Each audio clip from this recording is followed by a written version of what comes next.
Hi, everyone. Thank you for joining me for today.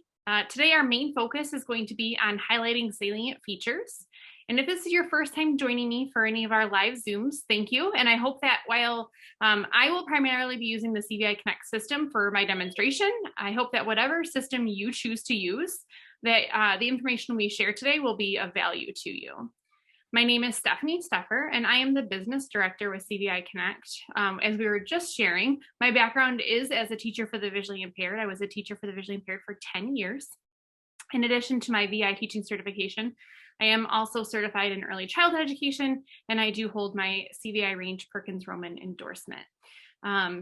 Before we begin, if you guys could just tell me, I'm trying this new feature out for a poll. If you guys could tell me what your role is and kind of click there, or tell me if I didn't list something that describes you, if you could list that in the chat for me, so I can make sure to add it for future polls. That would be excellent.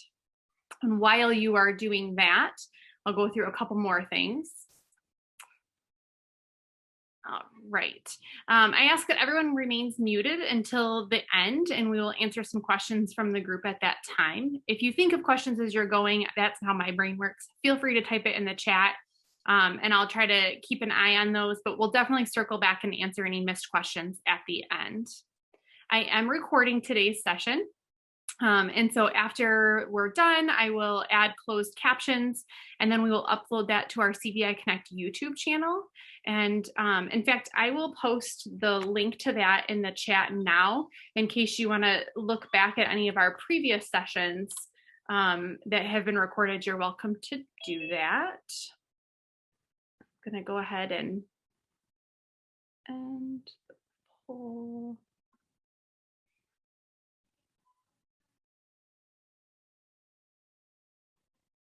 All right. Very cool. We got a good variety of people here today. Thank you. All right. So let's go ahead and get started then. First, when we're talking about salient features in kids with CVI, we have to ask ourselves, why are salient features important? And we know that with children with CVI, without any additional ocular conditions, because I can't speak to all of those and CVI at the same time, so we'll just focus on CVI and its implications. But a child may be able to see a visual target, but have trouble interpreting what it is that they're seeing. And there's a big difference between that. And it's our job to help make sure that they can make sense of what it is that they're seeing by providing those accommodations.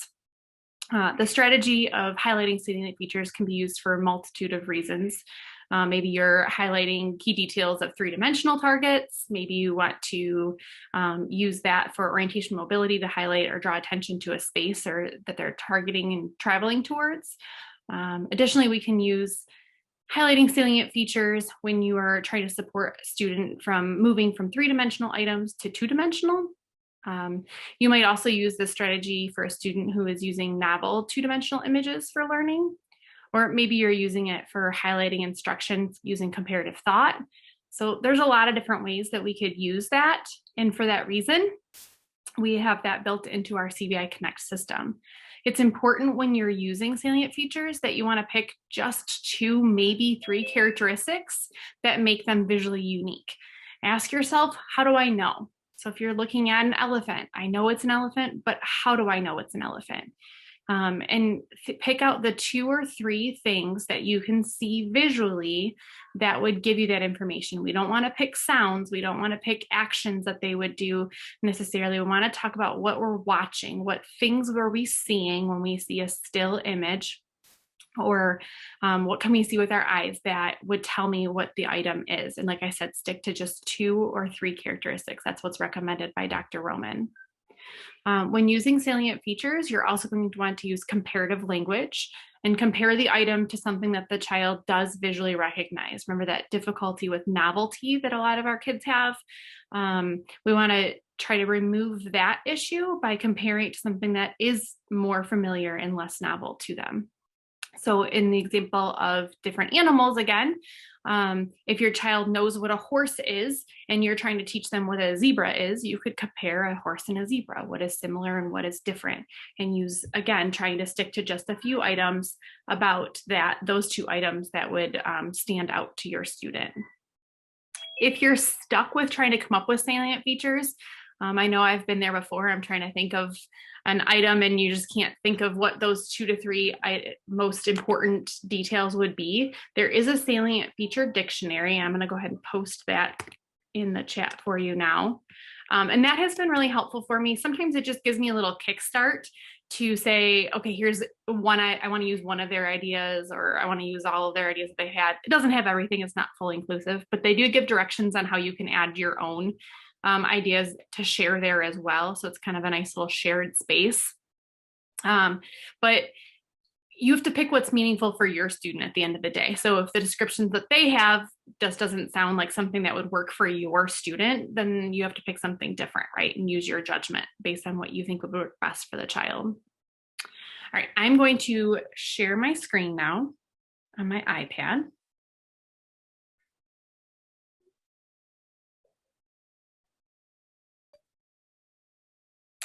Perfect. And so if you are familiar with the CViConnect Pro system, this is what you get when you're logging in there.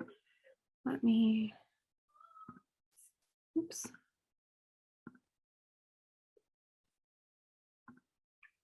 Trying to move my screen around so I can still see you guys and my chat. Hang on one second.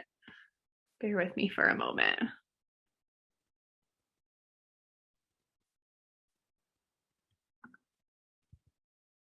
There we go.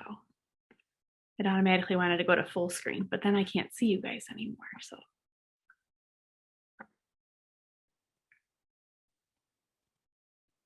Okay, so before we got on today, I found a few images that I wanted to use for our examples, and they're already in my photo library. So for today's example, we're going to pretend we're using my student Olivia and her toothbrush. And this is an item she's very familiar with. Olivia is in phase 2, and the team has begun working with pictures for communication and schedule purposes throughout her day. And in order to build independence in her daily morning routine and her evening routines, the team discovered that Olivia was having trouble when she saw that toothbrush icon, and she wasn't really sure what to do when she was looking at her morning routine and her evening routine as far as what jobs she's supposed to get done. And so we're going to start. We've got the CViConnect Pro app open, and in order to create a new activity, I'm going to touch the plus in the upper right hand corner, and then I'm going to give my activity a name. And in this case, we're going to call it Olivia's toothbrush. And I'm going to select a library. It's going to go in my beta department here. Go ahead and hit save.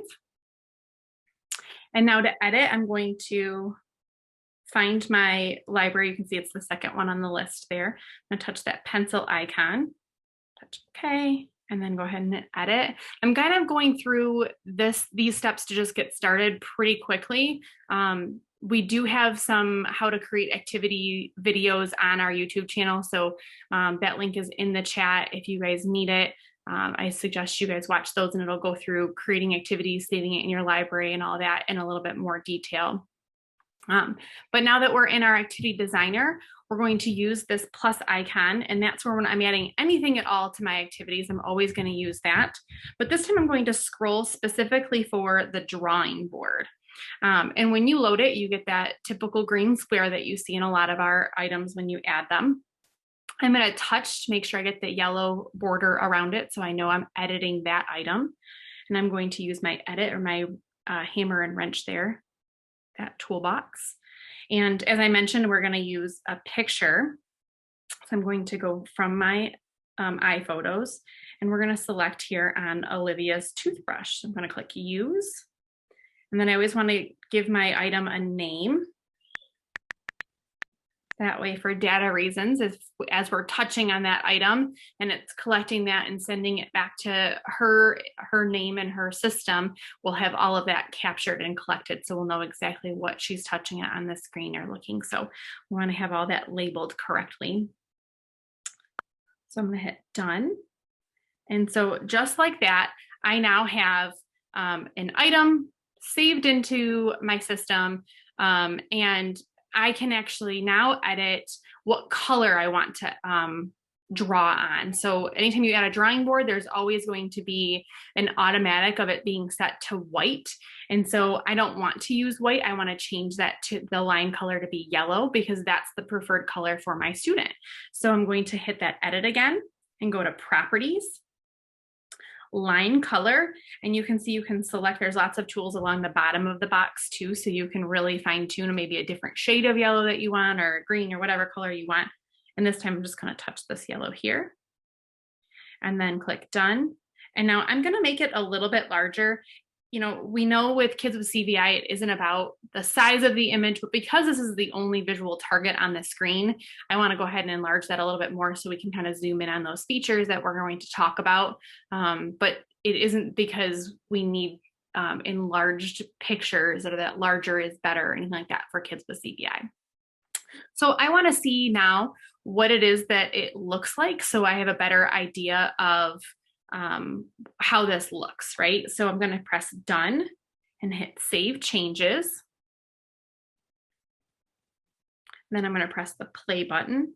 And now I can see that if I were to draw on the activity, I can see that yellow line, but maybe that's not thick enough. I noticed that I'd really like the lines to be a little bit thicker. So I'm going to hit pause and go back into edit. So touch edit.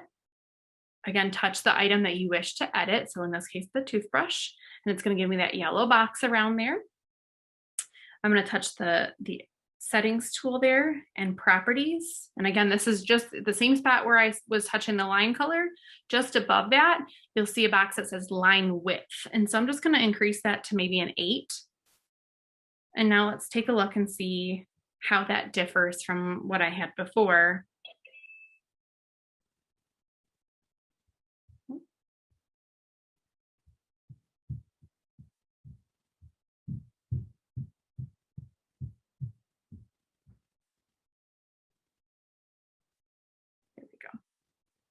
And so you can see the line is just a little bit thicker. And so I could talk about the different features of the toothbrush as I'm talking or working with Olivia, okay? And so when I'm using this with a student, I can use it in a couple different ways. If this item is familiar, like in this case, we said it was Olivia's actual toothbrush, I would have the real item available as well. So I might first show her her real toothbrush, and after providing her with wait time that she needs, we might talk about the toothbrush and where I find the toothbrush, and give some context clues to what we're talking about. Then next, I would present the activity again and just wait quietly. And then when Olivia shows me what her looking behavior looks like, once I've recognized that, remember that looks different for every child, I'll begin to touch the iPad and draw those salient features. And as I label them for her verbally, she'll see me drawing on that. So as we're doing it live, it's not only adding the color, you're adding movement because we're doing on the iPad. There's that touch of backlit device on it. So you're kind of encompassing several different CVI characteristics by doing it in this manner and doing it live with the student, and providing that direct instruction.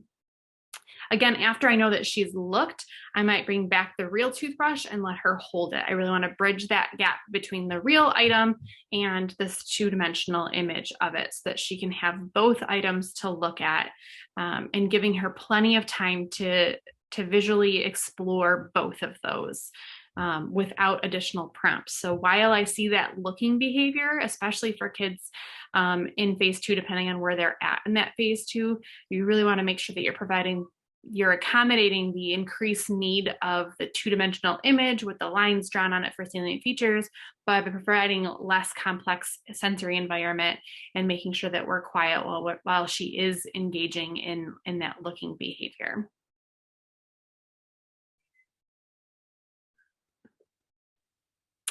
I have a couple people in the chat saying that they're not seeing my screen. Can I get some confirmation? Is anyone seeing my screen? No, I'm a little bit concerned that you guys aren't able to see it. I've got Diane nodding. Okay.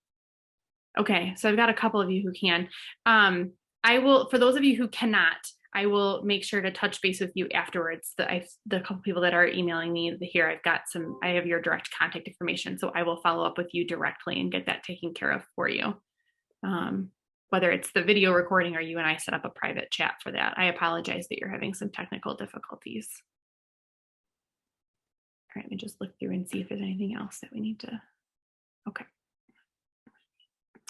All right, so for students who might be further on the CVI range and have their look and reach type of a visual ability at the same time, maybe they're drawing, maybe they're writing, you could actually ask them to draw the salient features when they're ready for it. Now, I know that's probably a small handful of our students. I know most of my kids with CVI have other motoric diagnoses that are limiting their fine motor abilities anyway. But that is an option if you do have a student that you've identified that can hold a pencil. So you've got like a stylus that you want them to draw on the iPad with, or if they can use their finger. I have this really cool glove, and I've actually used dollar store gloves too and done the same thing, but this one allows me to draw on there and it covers up the fingers. It's kind of blurry because I've got that mode on, but you can see it allows just a couple fingers to open. So in your student's case, you might get those dollar store or wherever you're from, whatever cheap gloves that you can get, and then you just cut off the one finger that they would want to touch with. And so for kids who have struggled with finger isolation, that's a great way to have them allow that practicing. And you can use that,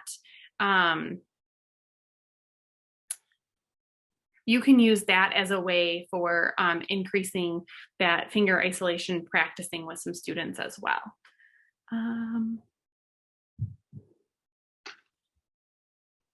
Okay.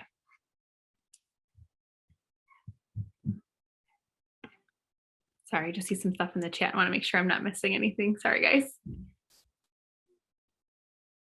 All right, so the other thing that you can do for varying abilities, we talked about that higher end and having them be able to draw on the iPad themselves. For that lower end, maybe you have a student who, after you've done some instruction and you want to check and see, are they understanding what it is that we're talking about? And you kind of want to see how much they're interpreting, and maybe they're pre-linguistic, so they're not able to verbalize what it is they want. And so you could have some switch options depending on what your speech language pathologist and you as a team has decided is most appropriate.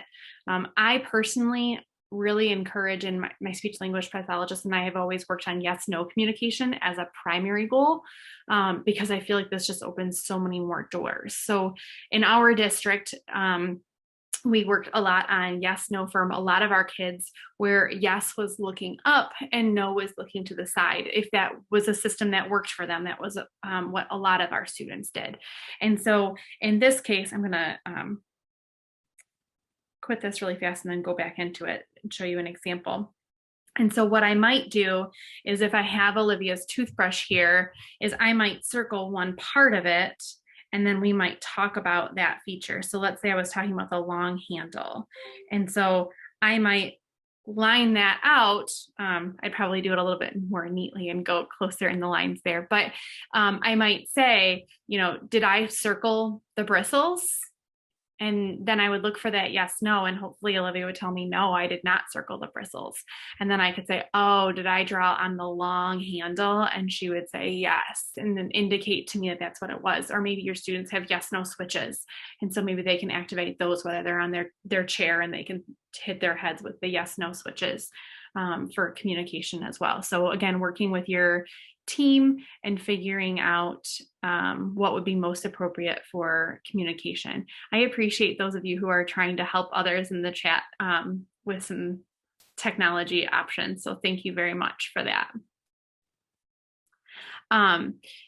So what I want to do now is go back into our activity designer here, and I want to make sure everyone on the IEP team is on the same page. So if I've come up with a couple salient features that I think are super important, and that's what I want to use. But somebody else, like maybe mom's using this activity at home, or maybe they're working on daily living skills at school and having her identify her toothbrush at school, or however the case may be. We need to be consistent across the board. And that's something that at CViConnect, we've really tried to make the platform as accessible as possible so that regardless of who's working with the child, you can all do that. And so a couple of ways to communicate what you've labeled as your salient features for an item would be, the first is to put the salient features directly into the activity itself. And so to do this, I would just move up my image, and then I'm going to add a label. So I'm going to touch the plus icon, and then I'm going to touch label, and then just drag my text where I want it. And then again, I'm going to use that edit option. And it says, what should it say? And I'm literally just going to edit your text here and just say round bristles and long handle. So maybe that is exactly my text. And then my label that I'm going to give it is salient features text. Okay. And so that again is just so that I know if she touches on it. So I know that the item actually has its name saved in there. And then I want the text to say round bristles, long handle. And so now that's there at the bottom of the activity. And so no matter who uses it, it's there and available to them. They know what it is that we're going to do, and what we're going to describe, how we're going to describe the toothbrush to Olivia. Now, for some of our kids, adding even just that little bit of text at the bottom is going to become too complex. So that's not going to work. So let me show you another option you have. So we're going to hit done and save changes and exit. And so in CViConnect, you can also put some information into the information box itself. So if you look at each of those activities there, you'll see in the bottom left is that pencil, and that's what we use to go into the activity designer. And on the bottom right is an eye with a circle around it. And that's our information box. And so in this pop-up box here, you can add different instructions and things that you would like to have. And so I could type in specifically here that same information that we were just talking about, right? And so I'm going to show you an example of one that I've already done that's complete. And what I like about this instruction box that you see here is that this can clearly lay out like a script for your team so they can see exactly what it is that you want to do. So you might say, present the iPad without prompt. After 15 seconds, say, this is a picture of your toothbrush. It has a long, thin handle and small bristles. Wait without further prompts.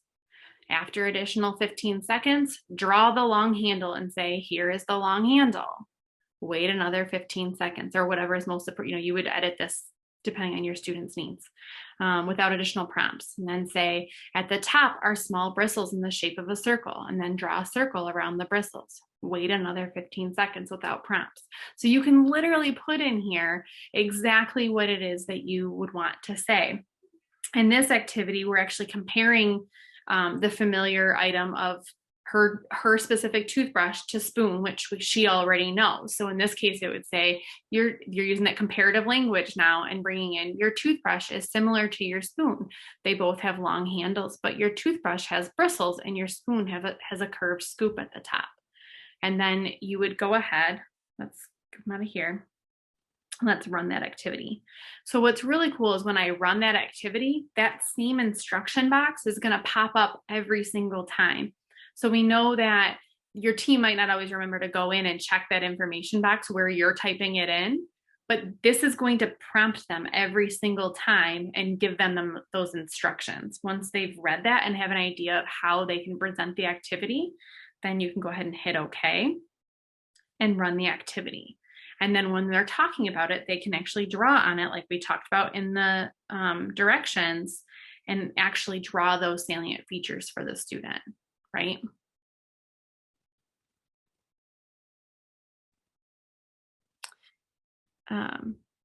As I mentioned earlier, it's important that the activities that we are using have a purpose and are meaningful for that individual child. We don't want to create an activity that doesn't have a purpose behind it. So if you're using a picture of a familiar toy, is it because you want them to interpret that image later? Is it part of a communication system? What's next with that? So you're always wanting to ask yourself that leading question. And I know there's so much to already think about with our kids with CVI, but we really want to make sure that every opportunity we are giving them for access using their vision is meaningful and that we're looking for that next step for them. What's the goal of that activity? Is it appropriate for their visual level with whether they're in phase 1, phase 2, or phase 3? Children in phase 1 are still primarily relying on that dorsal stream vision, which is that where vision.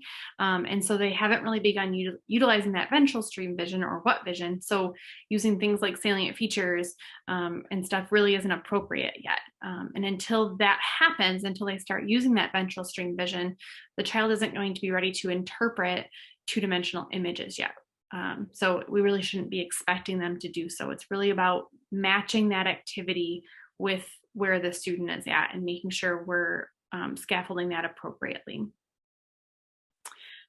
With that, I will go ahead and open for questions. It looks like in the chat, I don't have anything specific that I've noticed, but I'll look back through. If anyone has any questions that you guys would like to unmute and ask, feel free to do so.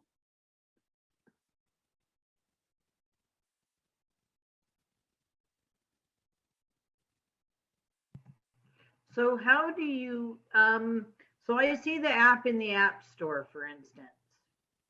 So I brought it down into my iPhone because that's what I just have on the table with me. My iPad is in the car.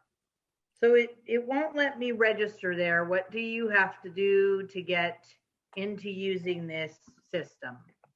So to use CViConnect Pro, you're going to have to go to our website, and which is CViConnect.co. And on there, you can click on, there's 2 different versions. So we have a home edition and a pro edition. With the home edition, you get access to our library of activities that we've created, but you do not get access to the activity designer like I showed you today, where you can upload your own images and create your own thing. That option is in the CViConnect Pro edition, which also offers a ton of data collection, use of Dr. Roman's CVI range score online, and several other tools in our website platform. So that's what you go on the website to sign into what we were doing today. You would go to the CViConnect Pro side, and then you can go ahead and click up sign up or pricing. As a teacher for the visually impaired, if you have a ton of students that you are trying to get this application for, you're paying per student, and then any team member has access to it. So if you pay for it for one student, their SLP, their PT, their OT, mom, everybody on the team has access to it, so that it's a true trying to get out of those silos, as Dr. Roman says, and get us all working together to collaborate for the student's needs. So you're paying per student, but then the more students you purchase it for, the less it is per student that you're paying. But I'm going to put my email in the chat as well. So if you have specific questions about your district's needs, feel free to contact me and I'd be happy to go over that with you. So did you say that when you are paying for the pro, that the mom and teacher, classroom teacher can also log in? Now, can they assign things as well? Yes, so they can go into the activities and assign things as well. So the parents cannot unless you give them access like a teacher would. So when you go into the CViConnect Pro website and you're on that main, the student notebook card on the demographics, if you scroll down, it would have, let me actually show you an example of what I'm talking about. Okay. So when you scroll down, you'll have the parent's email when you registered the student, that email address that you used, and then their password. And there's this envelope here to the right. You can click send credentials, and that will send the password and sign-in information to the family here. And when they're using this information, they're going to sign into the CViConnect app, just CViConnect. So that's our home app.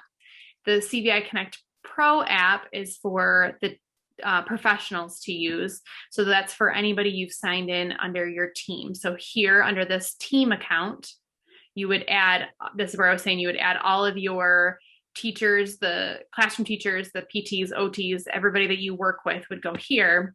And then when you go back into your student account and you click team, this is where you would specifically assign Tommy's team. So you would say, well, I have an SLP on my team here. Tommy doesn't have that SLP. So I'm only going to assign the people that work with him. And so on the right, you can just click add, and then you'll assign those members accordingly. Okay. Okay.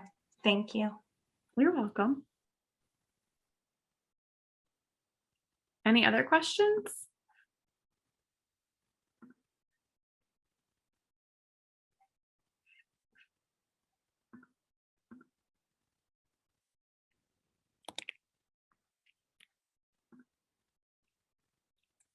All right. Well, if there aren't any other questions, like I said, we've got our website and my email there in the chat. So if you need anything afterwards, maybe you're watching it later and you have some questions, please feel free to reach out to me. And I would be happy to go over that with you. So with that, that's all I have for you guys tonight. I hope you found that information useful.